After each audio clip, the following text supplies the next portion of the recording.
Hello. Today, in this short tutorial, I will show you how to change like emoji on Instagram. It's pretty simple. First, open your Instagram app. Go to someone's DM, double-click on a message. Now your reaction will be like this. This is a default like emoji. How we can change it to someone else? It's very simple. Just long press on a message. Here you can see the plus icon.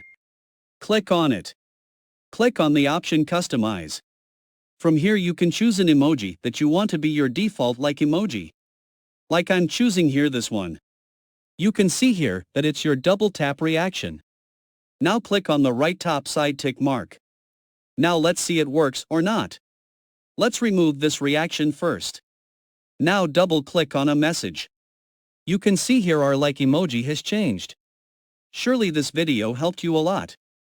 If yes, please like this video, and don't forget to subscribe to our channel and share this video with others. Thanks for watching.